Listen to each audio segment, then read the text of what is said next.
اعوذ باللہ من الشیطان الرجیم بسم اللہ الرحمن الرحیم قال یا قوم لیس بی ضلالۃ ولکنی رسول من رب العالمین۔ نوح علیہ السلام نے کہا، اے میری قوم، مجھ میں کوئی گمراہی نہیں ہے بلکہ میں جہانوں کی رب کی طرف سے رسول ہوں۔ سورۃ الاعراف آیا 61۔ نوح علیہ السلام نے یقین دلایا کہ وہ گمراہ نہیں ہیں۔ میں تمہیں جو بات بھی کہتا ہوں اسے کہنے کا مجھے حکم دیا گیا ہے، یعنی اللہ سبحانہ تعالیٰ کی خالص توحید اور سارے معبودوں کو چھوڑ کر صرف اس ایک کی اطاعت کا۔ لیس بی ضلالۃ، مجھ میں کوئی گمراہی نہیں۔ نوح علیہ السلام کا یہ قول حسن ادب میں مبالغہ ہے اور اپنی قوم کے ساتھ سختی سے گریز ہے۔ یہ ان کی کشادہ دلی ہے اور یہ اخلاق نبوت کے تقاضوں کے عین مطابق ہے۔ وَلَكِنِّي رَسُولٌ مِّن رَبِّ الْعَالَمِينَ، بلکہ میں جہانوں کے رب کی طرف سے رسول ہوں، یعنی میں تو اپنے اوپر اور تمہارے اور جہانوں کے رب کا رسول ہوں، اور یہ اس کی ربوبیت ہے کہ اس نے مجھے رسول بنا کر بھیجا ہے تاکہ میں صحیح عقائد، اخلاق حسنہ اور اعمال صالح کی تعلیم دیتا ہوں اور ان چیزوں سے روکتا ہوں جو ان کے برخلاف ہیں۔ نوح علیہ السلام نے اپنی حیثیت کو واضح کرتے ہوئے یہ بتایا کہ میں تو اللہ تعالیٰ کا رسول ہوں، اس کے پیغامات پہنچا رہا ہوں اور تمہارا خیر خواہ ہوں۔ ابلغکم رسالات ربی وانصح لکم وعالم من اللہ ما لا تعلمون، میں تمہیں اپنے رب کے پیغامات پہنچاتا ہوں اور میں تمہارے لیے خیر خواہی کرتا ہوں، اور میں اللہ تعالیٰ کی طرف سے وہ کچھ جانتا ہوں جو تم نہیں جانتے۔ سورۃ الاعراف آیا 62۔ میں تمہیں اپنے رب کے پیغامات پہنچاتا ہوں اور میں تمہارے لیے خیر خواہی کرتا ہوں، یعنی مجھے اس لیے بھیجا گیا کہ میں تمہیں توحید کی دعوت دوں اور یوم آخرت، وحی، رسالت، ملائکہ، جنت، دوزخ اور آداب، مواعظ اور عبادات و معاملات سے عام احکامات کو پہنچا دوں۔ وانصح لکم، اور میں تمہارے لیے خیر خواہی کرتا ہوں، میں اپنی ذمہ داری خیر خواہی کے ساتھ اللہ تعالیٰ کے پیغامات کو پہنچا کر ادا کرتا ہوں، میں تمہارے لیے خیر کے سوا کچھ نہیں چاہتا۔ نوح علیہ السلام نے اپنی قوم کے ساتھ کیسے خیر خواہی کی؟ نوح علیہ السلام نے قوم کی مخالفت کے باوجود انہیں حق کا پیغام پہنچایا۔ وَعَلَمُوا مِنَ اللَّهِ مَا لَا تَعْلَمُونَ، اور میں اللہ کی طرف سے وہ کچھ جانتا ہوں جو تم نہیں جانتے۔ نوح علیہ السلام وحی کا علم رکھتے تھے جو انسانوں کی رہنمائی کے لیے آیا ہے، جسے دوسرے لوگ نہیں جانتے تھے۔ نوح علیہ السلام یہ جانتے تھے کہ اللہ تعالیٰ کا عذاب مجرموں سے ٹالا نہیں جاتا۔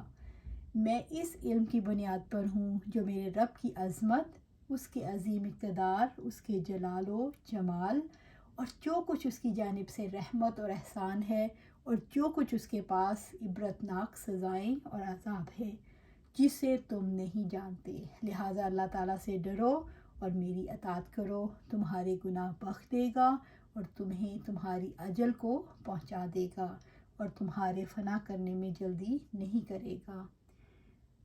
أَوَعَجِبْتُمْ أَنْ جَاءَكُمْ ذِكْرٌ مِّن رَبِّكُمْ عَلَىٰ رَجُلٍ مِّنْكُمْ لِيُنذِرَكُمْ وَلِتَتَّقُوا وَلَعَلَّكُمْ تُرْحَمُونَ، اور کیا تم اس بات پر تعجب کرتے ہو کہ تمہارے پاس تمہارے رب کی طرف سے ایک نصیحت تم میں سے ایک آدمی پر آئی کہ وہ تمہیں خبردار کرے تاکہ تم بچ جاؤ اور تاکہ تم پر رحم کیا جائے۔ سورۃ الاعراف آیا 63۔ رسولوں کا مشن کیا ہوتا ہے؟ رسولوں کا مشن یہ ہوتا ہے کہ انسانوں کو ڈرایا جائے، ان کے دل دہلائے جائیں تاکہ وہ اللہ تعالیٰ کا خوف رکھیں اور پھر ان پر رحم کیا جائے۔ أَوَعَجِبْتُمْ، کیا تمہیں اس بات پر تعجب ہوا کہ تمہارے پاس اللہ کی طرف سے نصیحت آئی ہے؟ أَنْ جَاءَكُمْ ذِكْرٌ مِّن رَبِّكُمْ عَلَىٰ رَجُلٍ مِّنْكُمْ، تم ایسی بات پر تعجب کر رہے ہو جس پر تعجب نہیں ہونا چاہیے۔ تمہارے پاس تم ہی میں سے ایک آدمی کے ذریعے سے جس کی سچائی اور حالات سے تم آگاہ ہو، تمہارے رب کی طرف سے نصیحت آئی ہے۔ اس احسان پر تو اللہ تعالیٰ کا شکر ادا کرنا چاہیے اور نصیحت قبول کرنی چاہیے۔ لوگ رسالت پر تعجب کیوں کرتے ہیں؟ لوگوں کے لیے سمجھنا مشکل ہو جاتا ہے جو انسان دیکھنے میں ان جیسا ہے، وہ اللہ تعالیٰ کا پیغام پہنچانے کے لیے کیوں چنا گیا؟ لوگوں کو رسول معمولی آدمی دکھائی دیتا ہے، رسول بزرگوں کے دین پر نہیں چلتا، تو یہ چیز بھی تعجب کا باعث بنتی ہے۔ لِيُنذِرَكُمْ وَلِتَتَّقُوا، یعنی رسول تو اس لیے آیا ہے کہ تمہیں ڈرائے تاکہ تم تقوی اختیار کرو اور نجات پاؤ، وَلَعَلَّكُمْ تُرْحَمُونَ، تاکہ تم بچ جاؤ۔ اور رسول تو اس لیے آیا ہے کہ تم اللہ تعالیٰ سے ڈر کر اس کی نواہی سے بچ جاؤ اور اس سے ثواب کی امید کے ساتھ ایسے عمل کرو جس سے اللہ تعالیٰ کی رحمت ہو۔ فَكَذَّبُوهُ فَأَنجَيْنَاهُ وَالَّذِينَ مَعَهُ فِي الْفُلْكِ وَأَغْرَقْنَا الَّذِينَ كَذَّبُوا بِآيَاتِنَا إِنَّهُمْ كَانُوا قَوْمًا عَمِينَ۔ پھر انہوں نے اسے جھٹلا دیا تو ہم نے اس کو ایک کشتی میں نجات دی اور ان لوگوں کو جو اس کے ساتھ تھے اور جنہوں نے ہماری آیت کو جھٹلایا ان کو ہم نے ڈبو دیا، یقیناً وہ اندھے لوگ تھے۔ سورۃ الاعراف آیا 64۔ فَكَذَّبُوهُ، پھر انہوں نے اسے جھٹلا دیا۔ قوم نوح نے حقائق سے اپنی آنکھیں بند کر لی، غلط رخ سے سوچا۔ انہیں نوح علیہ السلام میں اپنے سے بڑھ کر کوئی خصوصیت نظر نہیں آئی۔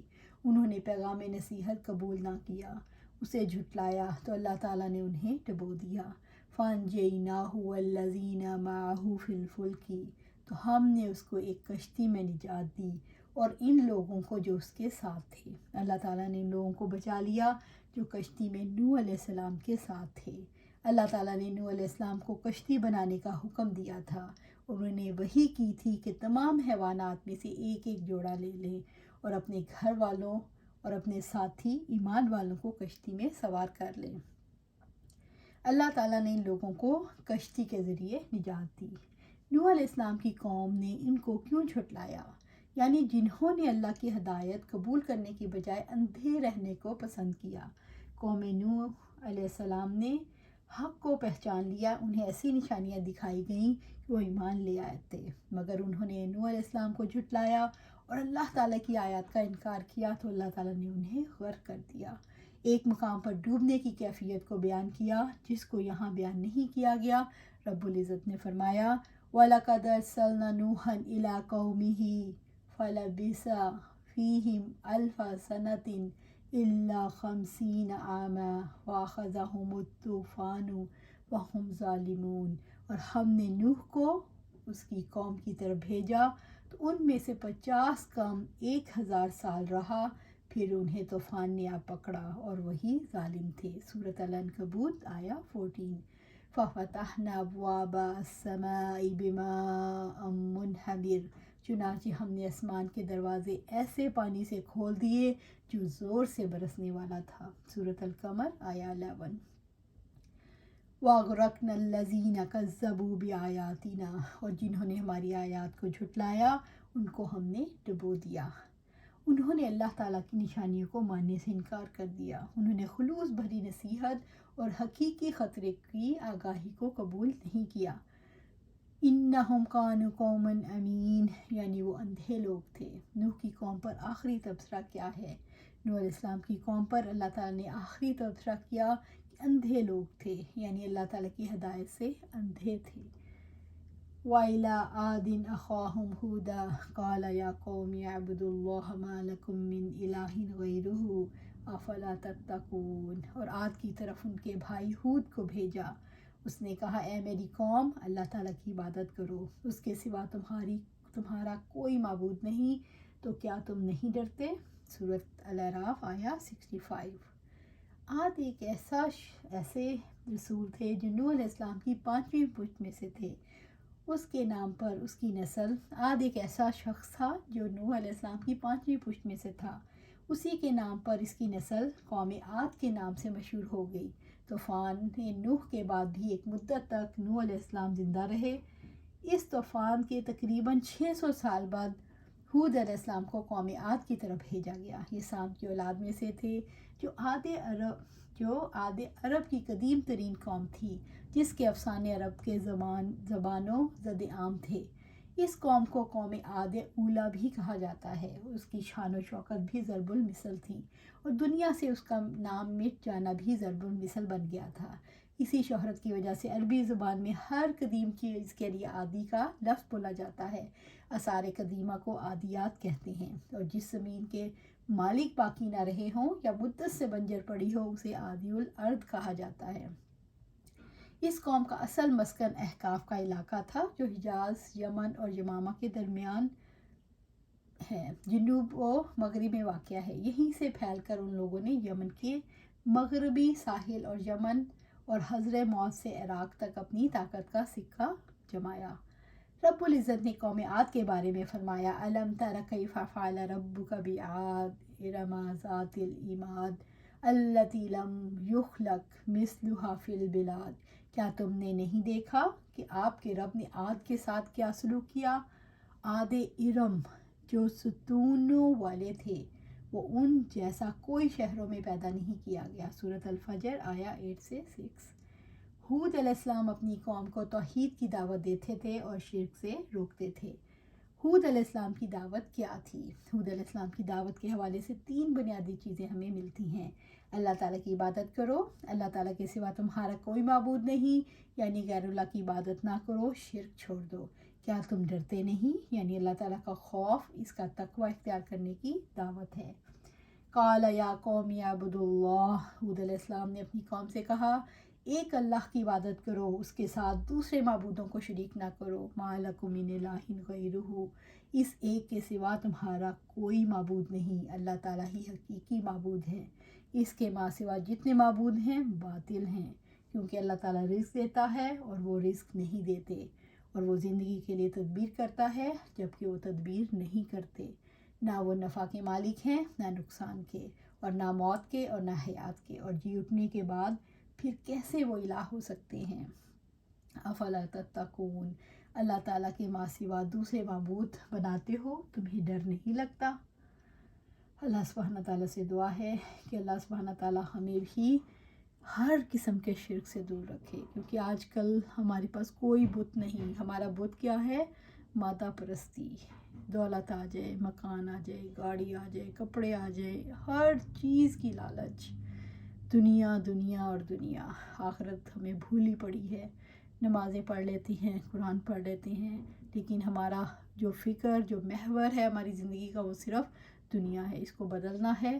دنیا میں صرف ایسے رہنا ہے جیسے مسافر رہتا ہے، کہ مسافر جیسے گزرتے گزرتے بس جو چیز ضرورت کی ہوتی ہے وہی استعمال کرتا ہے اور چلتا چلا جاتا ہے۔ ہم نے بھی اپنی جو خواہشات ہیں ان کو ضروریات کا نام دے دیا ہے، اس کو ہم نے چینج کرنا ہے، اور اللہ سبحانہ تعالیٰ سے دعا ہے کہ ہمیں قرآن و سنت کے مطابق زندگی گزارنے کی توفیق عطا فرمائے اور اس پر استقامت عطا فرمائے۔ آمین یا رب العالمین۔